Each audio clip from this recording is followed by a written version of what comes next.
I'd built a successful career as an engineer with a company I was proud to work for and on problems that were hard to solve.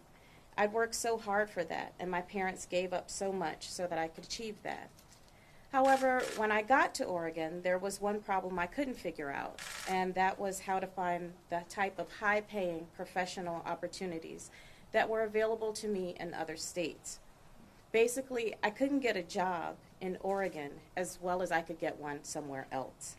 And eventually I pivoted from being an engineer and I joined my husband's family business.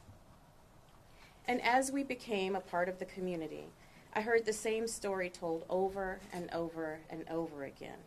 That's what propelled me to first run for office, to make sure that everyone's voices were heard at the table. So at the end of the day, I'm still an engineer. I still take apart complex issues and put together solutions. I still try to figure out how to do what others thought was impossible. And that's why I entered public service, to solve hard problems. I wanted to figure out how to ensure that my children, and all of our children, can build the type of life in Oregon that was unavailable to me. And so today, I'm proud to stand in front of you and say, we've solved a lot of problems together.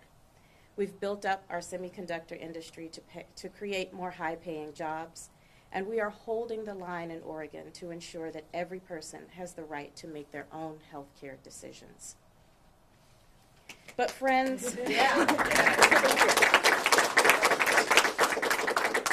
friends, the work is far from over. It's time that Oregon 5 is represented by a true member of their community, someone who shows up when they're needed and stands up for them even when the problems are hard.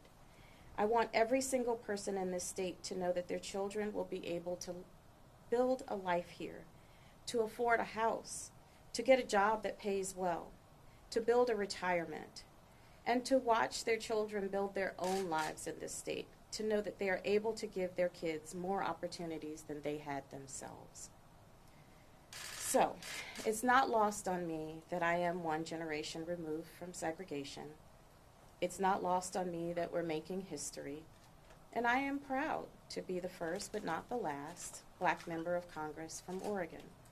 I'm proud to be a groundbreaker because of what that means, not just for my children, but for all young people across our state, to see that change is possible, and that when something big has never been done before, that it might just be because you haven't accomplished it yet.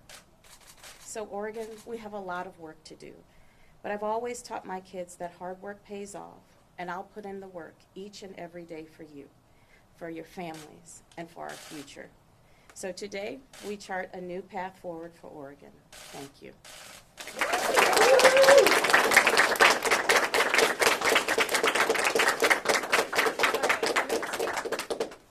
Questions. Start with Fox. And so with this seat was flipped from Republican to Democrat, and with the results that we saw on election night, why is it important to flip a House seat as we're still waiting to find out who has control of the House?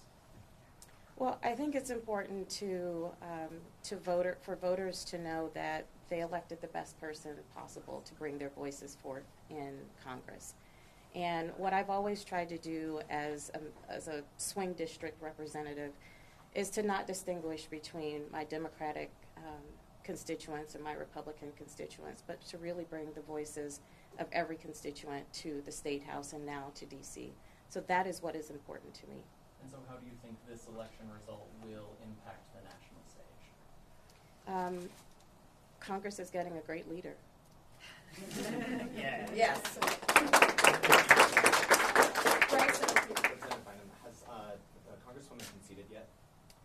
She didn't in 2016. She didn't in 2018. And I haven't heard from her in 2024.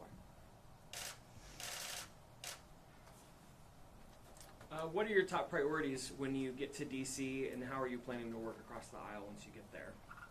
Well, I'm a proven leader and someone who can work across the aisle.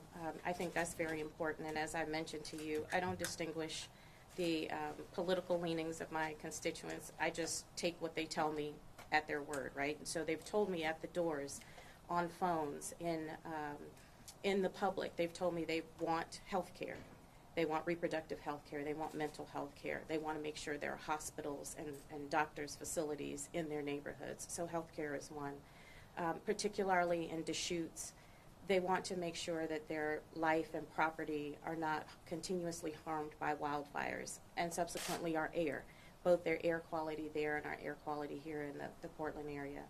And then finally, it's the economy. And one of the things I've always said, and particularly when I was leading the work on the CHIPS Act, is for those people who believe in social justice, my mantra is that economic justice is social justice.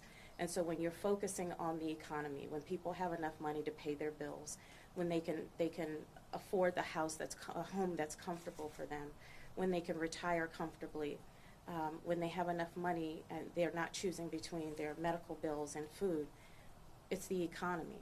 And so when we're talking about lowering prices and we're talking about making sure that we have competitive markets, those are the priorities that I have for Oregonians. And what do you make on the national stage right now with some of the criticism that's been coming to the Democratic Party overall? We've heard from Senator Bernie Sanders earlier this week saying that the Democrats have left working people, and so it should be no surprise that working people have now left Democrats. What do you make of those types of criticism?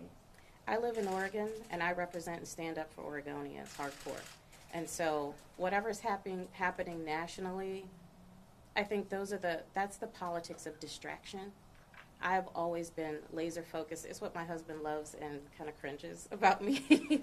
I've always been just laser focused on the issues, not really caught up in a lot of rhetoric, but just focused on bringing the deals home. That's what we did with CHIPS. That's what we've done with reproductive health care. That's what I'll continue to do on the environment. It's staying focused. Neither party do a final question for print. Anyone print have one? Julia? Sorry. No, it's fine. Just had my hand raised, then tried to find it. That's all right. What makes Oregon different than the national stage? We've seen Republicans doing well nationally, but here in Oregon, you hope to see, I think, with the state Senate seat and have a majority across the board here. How's Oregon different? I would say that people in Oregon take themselves seriously enough to define what their values are. Like it's really clear what Oregonians value. They value clean air, clean water, outdoor spaces, and these are like universal. They value fresh food, and so I think Oregonians are just very clear about what they want. The rest of the nation, I can't say.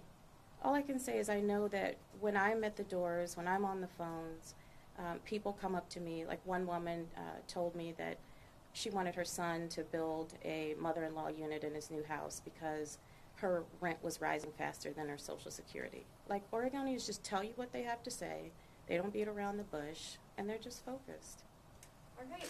Well, we should Thanks. let every outlet ask a question. We Right. are done for the day. We got a tight schedule and happy to be in touch with folks. All right. Thank you. Thank you so much. Okay, thanks.